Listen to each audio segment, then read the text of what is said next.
എൻ്റെ പേര് ഷാഹില. ഞാനും ഫമീസും ഇൻസ്റ്റഗ്രാം വഴിയിലാണ് ഫ്രണ്ട്സായി പരിചയപ്പെട്ടു. പിന്നെ അത് ലവായി മാറി. ഒരു ദിവസം ഞാനും ഫമീസും മെസ്സേജ് ചെയ്യുന്ന സമയത്ത് ഫമീസ് എന്നോട് ചോദിച്ചു, നിനക്ക് ലവാകാൻ താല്പര്യമുണ്ടോ? ഞാൻ ഇല്ല എന്ന് പറഞ്ഞു. അടുത്ത ദിവസം വീണ്ടും എന്നെ ലവ് ചെയ്യുമോ എന്ന് ചോദിച്ചു. അപ്പോൾ ഞാൻ എനിക്ക് സമയം വേണമെന്ന് പറഞ്ഞു. പിന്നെ അടുത്ത ദിവസം ഞാൻ ലവ് സ്വീകരിച്ചു. അങ്ങനെ ഞങ്ങളുടെ ലവ് തുടങ്ങി.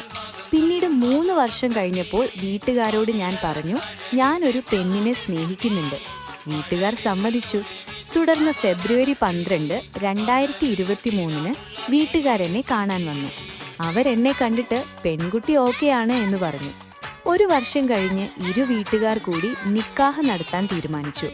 അങ്ങനെ ഏപ്രിൽ 28, 2024 ഞങ്ങളുടെ നിക്കാഹ് നടന്നു. നിക്കാഹ് കഴിഞ്ഞ് ഒരാഴ്ചയ്ക്കകം എൻ്റെ ചെക്കൻ ദുബായിലേക്ക് പോയി. 2 വർഷം കഴിഞ്ഞ് വിവാഹ റിസപ്ഷൻ നടത്താൻ ഇരു വീട്ടുകാർ കൂടി മാർച്ച് 29, 2026 തീരുമാനിച്ചു. ഇപ്പോൾ നിക്കാഹ് കഴിഞ്ഞ് 2 വർഷമായി. ഇൻഷാ അല്ലാ, ഞങ്ങൾ രണ്ടുപേരും ഉടൻ റിസപ്ഷനിലേക്ക് കാലുവെക്കുകയാണ്.